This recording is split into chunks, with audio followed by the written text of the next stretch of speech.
మీ ఒపీనియన్ని ఫుల్గా ఎక్స్ప్రెస్ చేసే విధంగా, నిజంగా జరిగేది నిజంగా చెప్పగలిగే విధంగా మీకు అడ్డు ఆంకాలు ఉండవు. కానీ దురదృష్టశాతం ఈ 5 ఏళ్ళలో మాత్రమే సోషల్ మీడియా ఇన్ఫ్లుయెన్సర్లు కూడా స్వేచ్ఛగా పెట్టనివ్వకుండా ఎంత హింస పెట్టారనేది మీకు తెలుసు. అంటే సమాజంలో జరిగింది మీ ఒక్క ప్లాట్ఫామ్లో మీరు పేజ్లో పెట్టినా సరే చిత్రహింసలో పెట్టేటువంటి ఒక ప్రభుత్వం ఈ జగన్మోహన్ రెడ్డి గారిది వైసీపీ ప్రభుత్వం. అంటే వాళ్ళు రైతుల్ని వదలలేదు, మహిళల్ని వదలలేదు, యువతని వదలలేదు, స్టూడెంట్స్ని వదలలేదు, కార్మికుల్ని వదలలేదు, అలాగే ఎంప్లాయీస్ని వదలలేదు. అంటే వాళ్ళు వదిలిపెట్టిన శాఖ అంటూ ఏమీ లేదు. అన్ని వర్గాల్ని, అన్ని డిపార్ట్మెంట్స్ని కూడా వాళ్ళ చిత్రహింసలు పెట్టారు. ఆ చిత్రహింసలు పెట్టిన భాగంలోనే ఈ సోషల్ మీడియా అనేటోళ్ళని సుమారు దగ్గర 7,000కి పైగా ఈ సోషల్ మీడియాలో ఇన్ఫ్లుయెన్స్లో పోస్టులు పెట్టినందుకు కేసెస్ బుక్ చేశారు. ఐ థింక్ సో ఇది మోర్ దాన్, అంటే ఇండియాలోనే నెంబర్ 1 అనుకుంటా. అంటే ఇంతమందిని ఇంత దుర్మార్గంగా వేధించిన ప్రభుత్వం ఇది ఒక్కటే ఉంటుంది. ఈ పార్లమెంట్లో పోర్ట్ని డెవలప్ చేశారా?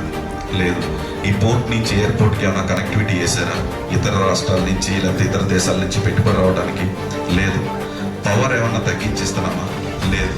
రైల్వే లైన్ ఏమైనా ఎక్స్టెన్షన్ చేస్తున్నామా? లేదు. ఎస్ఈజెడ్ 11,000 ఎకరాల ఎస్ఈజెడ్ ఉంది. ఆ ఎస్ఈజెడ్లో కంపెనీస్ వస్తే, పరిశ్రమలు తీసుకొస్తే లక్షల కొద్దీ జాబ్స్ వస్తాయి. ఆ జాబ్స్ని కంపెనీస్ని తీసుకొచ్చి ఎలాగ ఏమైనా చేసామా? చేయలేదు. ఆ ఇండస్ట్రీస్ వచ్చినాయి అంటే ఎంతో మందికి ఉపాధి కలుగుద్ది. మీరు జాబ్ చేసుకుంటూ సోషల్ మీడియా ఇన్ఫ్లుయెన్సర్గా ఉండొచ్చు.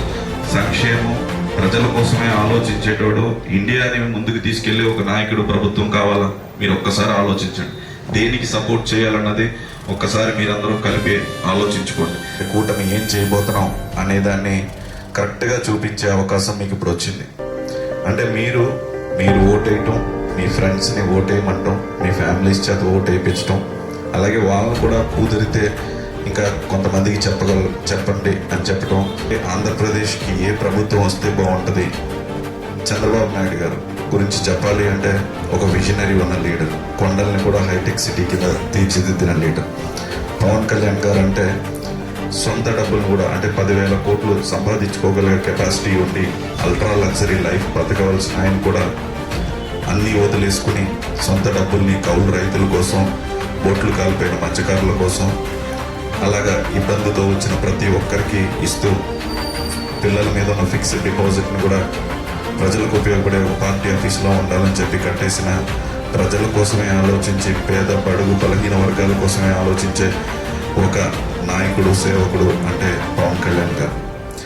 అలాగే 10 ఏళ్ల నుంచి మనం కాంగ్రెస్ గవర్నమెంట్లో చూసి ఉండొచ్చు. 2G స్కామ్ అని, లేకపోతే కోల్గేట్ స్కామ్ అని, లేకపోతే కామన్వెల్త్ స్పోర్ట్స్ స్కామ్ అని, అలాగా వీట్ ఎక్స్పోర్ట్ స్కామ్ అని, ఇలాగ లేని స్కామ్స్, వినని స్కామ్స్ అంటూ లేవు. ఆ స్కామ్స్కి హద్దు లేదు, అంతు లేదు, లక్షల కోట్లు. కానీ ఈ 10 ఏళ్లలో మీరు ఏదైనా ఒక స్కామ్ విన్నారా? ఆ 10 ఏళ్లలో ఎన్నో టెర్రరిస్ట్ అటాక్స్. కంట్రీ అంటే మన కంట్రీకి ఒక గౌరవం ఉండేది కాదు. ఎవరు పడితే వాళ్ళు రావటం, అటాక్ చేయడం అన్నీ జరిగాయి. కానీ ఈ 10 ఏళ్లలో ఏమైనా ఉందా? లేదు. అంటే ఇండియాని స్కామ్ లేకుండా, ఒక టెర్రరిస్ట్ అటాక్ లేకుండా ఇండియాని గ్లోబల్ ప్లాట్ఫామ్లో పెట్టిన ఒక నాయకుడు నరేంద్ర మోడీ గారు. నేను మధ్యతరగతి కుటుంబంలో పుట్టి ప్రజలతోనే మమైకమై నడుస్తూ కాకినాడ పార్లమెంట్కి వచ్చిన తర్వాత కూడా ఇక్కడే ఉండి ప్రజలతోనే తిరుగుతూ, ప్రజల్లోనే ఉంటూ, ప్రజల్లోనే పర్యటన చేసుకుంటూ మీతో మమైకమైన నేనా అనేది మీ ద్వారా అందరికీ తెలియపరిచేలాగా ఉంటారంటూ నేను మీ మద్దతు కోరుతున్నాను. ఈరోజు అన్ని విధాలుగా అభివృద్ధి చేసేందుకు నేను కష్టపడతాను.